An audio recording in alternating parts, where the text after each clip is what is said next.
What if everything you've been told about success is backwards?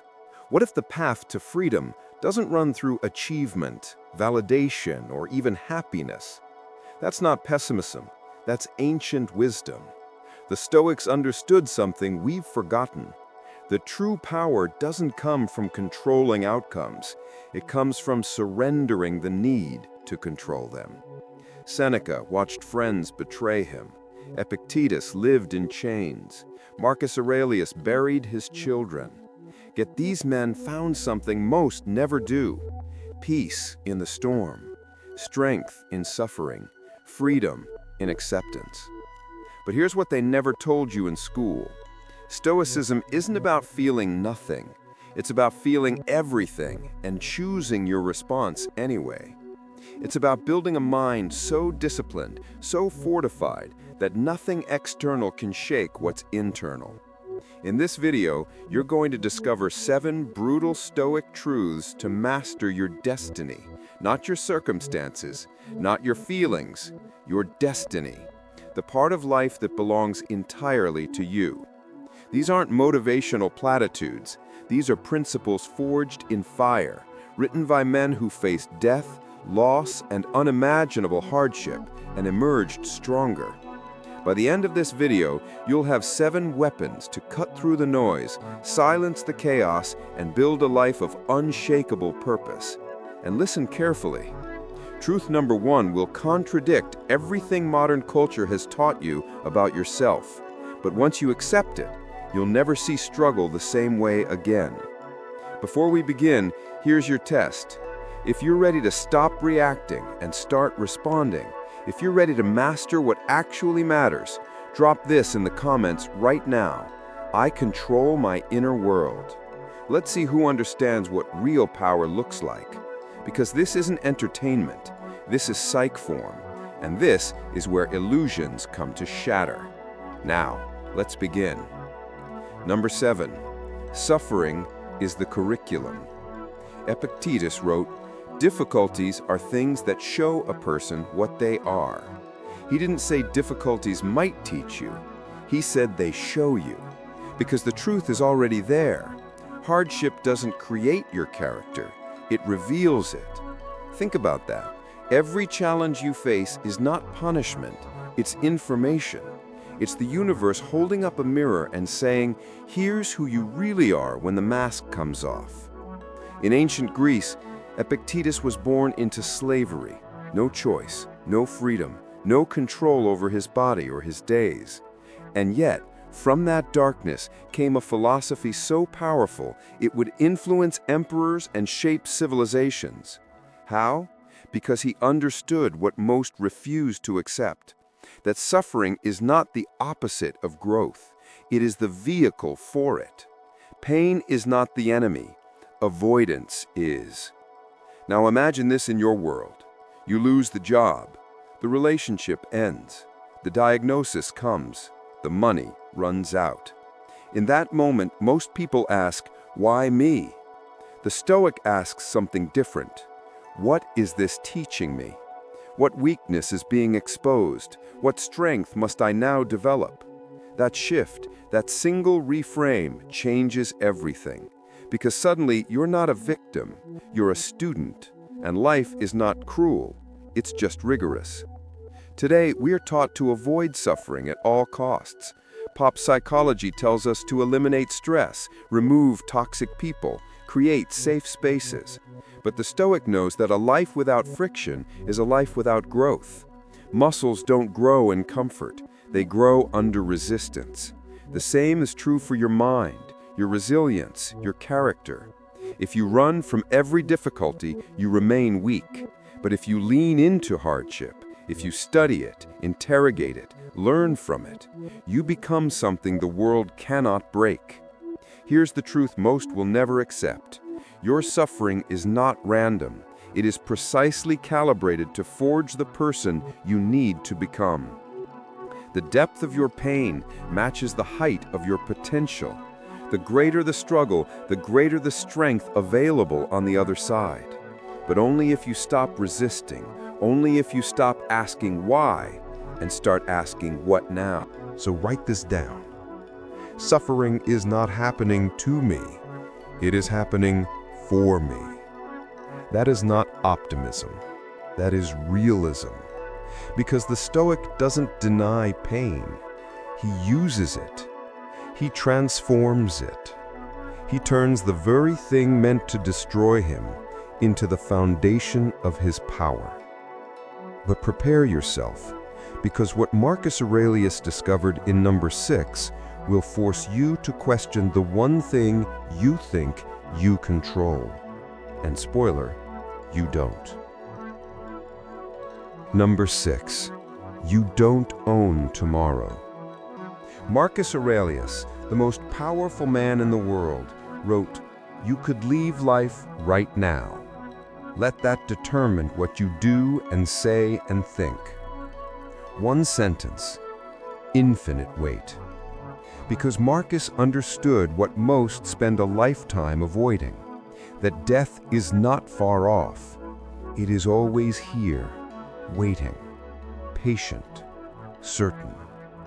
And the only rational response to that truth is urgency. Not panic, urgency. He ruled an empire. He had wealth, influence, armies at his command. And still, he reminded himself daily that none of it was permanent. Not his throne, not his legacy, not even his next breath. Why? Because when you forget death, you waste life. You postpone, you delay, you convince yourself there will be time later. But later is a lie we tell ourselves to justify inaction today. Think of the person scrolling endlessly, numbing themselves with distraction. Think of the person saying, "I'll start next year. I'll change when things settle down. I'll take the risk when I'm ready." That person is not living. They are rehearsing, waiting for a moment that will never arrive. Because there is no perfect time. There is only now. And now is always slipping away. The Stoics practiced something called memento mori, remember you must die. Not as morbid obsession, but as liberation. Because when you truly accept that your time is finite, that this day might be your last, everything changes. The petty arguments fade, the grudges dissolve, the fears lose their grip. You stop waiting for permission and start acting with purpose. You stop living for someday and start living for today. Consider someone who just received devastating news, a terminal diagnosis, 6 months to live. What do? They stop wasting time. They call the people they love. They say the things they've been holding back. They do the things they've been postponing. Not because they're suddenly braver, but because the illusion of infinite time has been shattered. They see clearly now, and clarity is power. But here's the twist. You don't need a diagnosis to live that way. You just need honesty. The truth is, none of us know how much time we have. We pretend we do. We act like tomorrow is guaranteed, but it's not. It never was. Every single day you wake up is borrowed time, a gift, not a right. So ask yourself this, if today were your last, would you spend it the way you're spending it now? Would you hold the same grudges, chase the same empty goals, avoid the same necessary conversations? Or would you finally do what matters? The Stoic doesn't wait for crisis to wake up. He lives as if the crisis is already here, because it is. Repeat this until it rewrites you. I do not own tomorrow. I only own now. And that means number 5 is no longer optional. It's survival. Number 5, your opinions are killing you. Epictetus said, "We are disturbed not by things, but by the views we take of them." Read that again, because buried in that sentence is the key to your liberation. The event itself is neutral. It's your story about the event that creates the suffering. Your interpretation, your judgment, your opinion. That's the source, which means if you change the lens, you change the life. Ancient Rome was brutal. Violence, betrayal, plague, poverty, these were daily realities.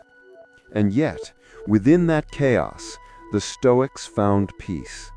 Not because life was easy, but because they refused to add unnecessary suffering to unavoidable pain. They saw reality clearly and responded with reason, not reaction. They didn't waste energy on what they couldn't control.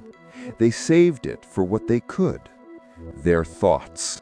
Now, think about your life. Someone criticizes you. Traffic makes you late. A plan falls through. These things happen. But what happens next? You spiral. You catastrophize. You create a story where this one event means something massive about your worth, your future, your life. That story, not the event, is what destroys your peace. You take a moment and turn it into a crisis. You take a setback and turn it into a narrative of failure. And you do it to yourself. This is the invisible violence most people inflict daily. They don't suffer because life is hard. They suffer because they make it harder. They carry opinions like weapons and turn them inward. This shouldn't have happened. This is unfair. I don't deserve this. Every one of those thoughts is optional. Every one of them is a choice. And every one of them makes you weaker. The modern world feeds this. We are taught to trust our feelings, to honor our emotional truth. But the Stoic asks a different question. Is this thought useful? Does this interpretation serve me? Or is it simply noise, a reflex, an inherited pattern I never questioned? Most of your suffering comes not from reality, but from unexamined opinions you've been carrying for years. Opinions about what success means, what love should look like, what you're entitled to, what's fair. Here's the brutal part. None of those opinions are true. They're just lenses, and lenses can be changed. Imagine someone who loses everything. One person sees ruin, another sees a blank slate. Same event, different story, different life. The difference is not in what happened, it's in how it was interpreted. And interpretation is always a choice. So test every opinion you hold. Ask, is this empowering me or imprisoning me? If it's imprisoning you, let it go. Not because it feels good, but because it's the only way to be free. Drop the story that life is happening to you. Pick up the story that life is happening for you. One makes you a victim, the other makes you unstoppable. Say this aloud until it becomes reflex. My opinions are not facts, and I choose only the ones that make me stronger. But now comes the hardest shift. Number 4 will dismantle the identity you've built your life around. And once it does, you'll never be the same. Number 4, you are not your past. Marcus Aurelius wrote, "Confine yourself to the present." 3 words, infinite liberation. Because most people are not living in today. They are dragging yesterday behind them like chains. The mistakes, the regrets, the wounds, the identity they built from old pain. And as long as they carry that weight, they can never move forward. They are prisoners of a past that no longer exists. The Stoics were obsessed with presence, not as a mindfulness trend, but as a survival strategy. Because the past is gone, completely. It exists only in your mind as memory, and memory is not reality. It's interpretation. It's a story you tell yourself. And if that story keeps you small, keeps you stuck, keeps you repeating the same patterns, then it is not serving you. It is destroying you. Think of the person who says, "I'm just not good at this. I've always been this way. My childhood made me like this." Every one of those statements is a choice to stay trapped, because the past does not dictate the future unless you let it. You are not the person you were 5 years ago, or 5 months ago, or 5 minutes ago. Every moment is a chance to choose differently, to become someone new. But you cannot do that while clinging to who you were. This is where most people fail. They say they want change, but they hold on to old identities: the victim, the failure, the betrayed, the unmisunderstood. Those identities feel safe because they're familiar, but they are cages. And the Stoic knows that to be free, you must be willing to let the old self die. Not metaphorically, actually. You must grieve who you were and step into who you are becoming. Seneca said it clearly. Life is divided into 3 parts: what was, what is, and what will be. Of these, what is now is brief. What will be is uncertain. What was is certain. The only thing you can act on is this moment. And in this moment, you are not your history. You are your choice. Right now. Today. This breath. That is where power lives. Not in yesterday. Here. Imagine someone reinventing themselves completely. New habits, new beliefs, new actions. People around them say, "But that's not who you are." And they reply, "It's not who I was, but it's who I'm choosing to be now." That person understands something most never will, that identity is fluid, changeable, voluntary. You are not locked into the person the past created. You are free to create yourself again and again, as many times as it takes. So let go of the old story, not because it wasn't real, but because it's over. You are not your trauma. You are not your failures. You are not your regrets. You are what you do next. And next is always now. Repeat this until the chains break. I am not my past. I am my choice right now. But listen closely, because number 3 will ask something even harder. It will ask you to do the one thing fear has convinced you is impossible. Number 3, act before you're ready. Seneca warned, while we wait for life, life passes. Think about how much of your existence has been spent preparing, planning, waiting for the right moment, the right mood, the right resources, the right feeling. And while you waited, days became years, and years became regret. The Stoics didn't believe in perfect timing. They believed in action, immediate, imperfect, necessary action. In ancient Rome, hesitation could mean death. On the battlefield, in politics, in survival itself, those who acted survived. Those who waited perished. And though your battles may look different, the principle remains. The world rewards movement. It punishes paralysis. Perfection is the enemy of progress, and progress is the only thing that matters.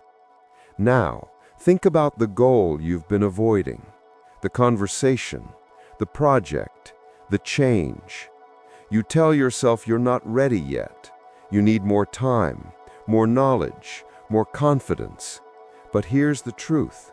You will never feel ready. Readiness is not a feeling, it's a decision.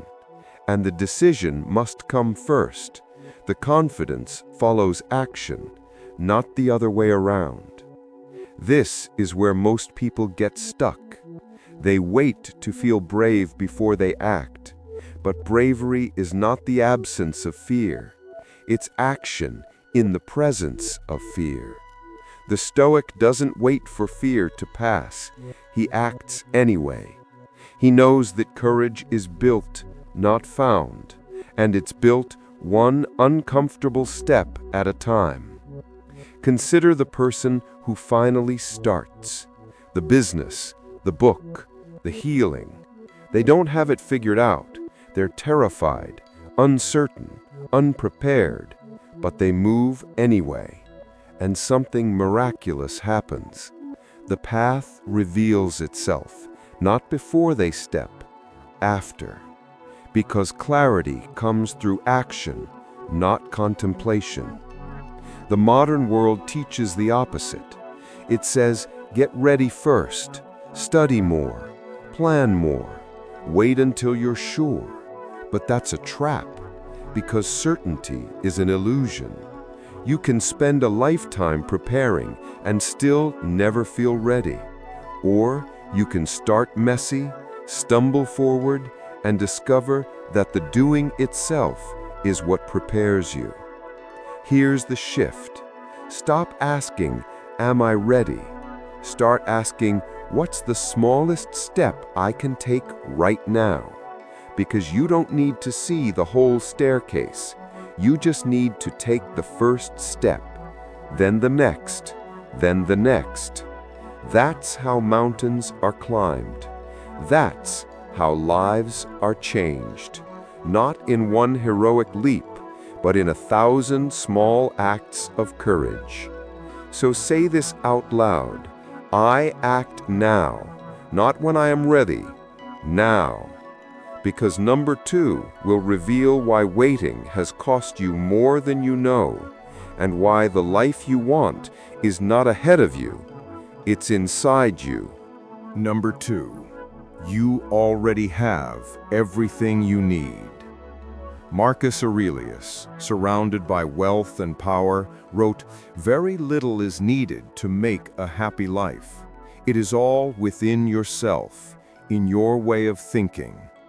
The Emperor of Rome, the man who could have anything, telling you that you already possess what you're searching for, not out there, in here.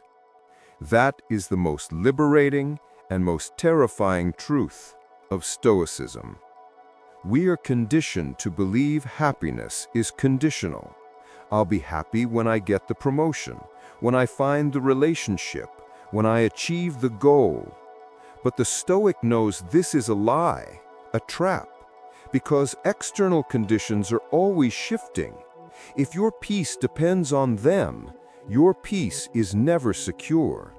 You become a beggar, endlessly chasing the next thing, never satisfied, never still. The truth the Stoics discovered is this: you don't need more, you need less. Less distraction, less comparison, less wanting. Because the life you're chasing already exists. It's just buried under layers of conditioning, comparison, and craving. Strip those away, and what remains is enough. More than enough. Everything. Think of the person who finally has it all. The success, the recognition, the wealth. And they're still empty, still searching, still unsatisfied. Why? Because they were looking in the wrong place. They thought the answer was external, but it never was. The void they're trying to fill is internal, and no external achievement can ever fill it. This is the trap of modern life. We are sold solutions to problems we don't have. Told we are incomplete, so we'll keep consuming, keep striving, keep believing that the next thing will finally be enough. But it won't. It never is. Because the problem is not lack. The problem is the belief in lack. The Stoic chooses differently. He looks at what he has and says, "This is enough." Not as resignation, but as power. Because once you realize you need nothing external to be whole, you become unshakable. You are no longer at the mercy of circumstances. You are free. Free to act, free to choose, free to live without the weight of endless wanting. Here's the practice. Every day, name 3 things you already have that you once desperately wanted. Health, shelter, breath, the ability to choose. Most of what you have now, you once prayed for, but you've forgotten. You've moved the goalpost, and so you're always lacking, always chasing, always one step behind satisfaction. Stop chasing. Start seeing. The life you want is not out there waiting to be earned. It's here, waiting to be recognized. You already have everything you need. You just need to stop telling yourself you don't. Say this until you believe it. I am enough. I have enough. This moment is enough.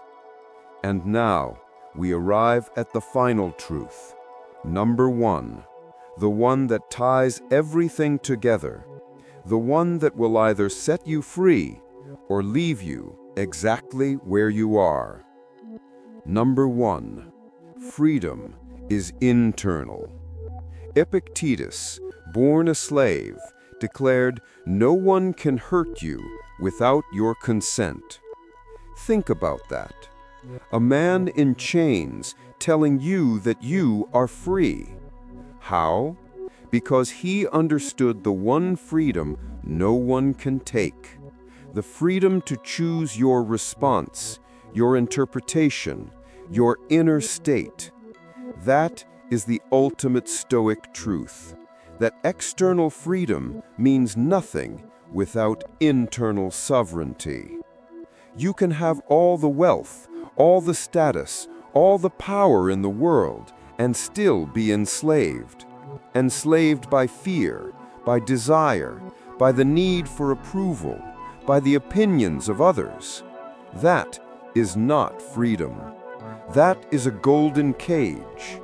The Stoic seeks something different, something unshakable, freedom of the mind. And that freedom is available to anyone, anywhere, under any circumstances. This is why Stoicism has endured for over 2,000 years, because it offers freedom that does not depend on luck, privilege, or circumstance. It depends only on you, on your willingness to master yourself, to choose your thoughts, to govern your reactions, to build an inner fortress that no external force can breach. In the modern world, we chase external freedom, financial freedom, freedom to travel, freedom from obligation. But we neglect the only freedom that matters, internal freedom. The freedom to be at peace, regardless of what's happening around you. The freedom to choose your response, even when you can't choose your circumstances. That is power. That is liberation. Imagine a person in chaos. Everything around them is falling apart, and yet inside they are calm, steady, clear. They are not suppressing emotion. They are not in denial. They are simply refusing to let external chaos dictate their internal state. That person is free, truly free, in a way that most people never experience. Here's the final lesson. The world will always try to control you through fear, through desire, through expectation. But it can only succeed if you give it permission, if you let external events dictate your inner life. The Stoic refuses. He builds walls, not to keep the world out, but to protect what's within. His peace, his clarity, his freedom. That is the ultimate victory. Not conquering others, not bending the world to your will, but becoming unconquerable yourself. Building a mind so disciplined, so fortified, that nothing external can disturb it. That is the promise of Stoicism, and it is available to you right now, today, this moment. So say this one last time: I am free, not because of my circumstances, but because I choose to be. You made it, and that means you're different. You didn't come here for comfort.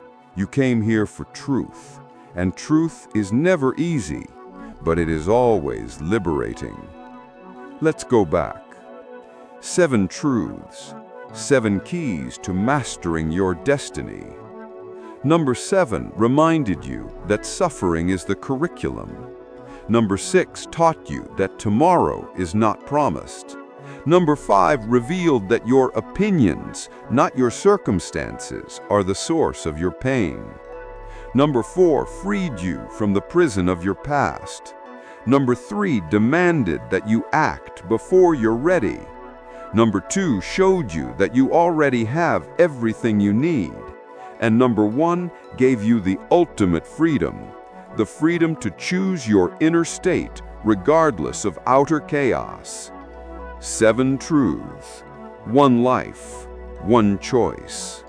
Master yourself or be mastered by the world. Now comes your mission. This week, choose 1 truth and live it fully. Not halfway, not when it's convenient. Fully, completely, without compromise. And then declare it. Share it in the comments. This week I live by truth number blank. Make it real. Make it public. Make it yours. And here's my final question for you. Which of these truths hit hardest? The one that made you uncomfortable? That's the one you need most. That's the one calling you forward. And if you stayed until this moment, if you've walked through fire with me, here's your declaration. Comment this below. I choose mastery. Not comfort, not ease, mastery. Mastery over your mind, your reactions, your life. This is Psyform, and you didn't just watch a video, you made a choice. Now, go live it. See you in the next one.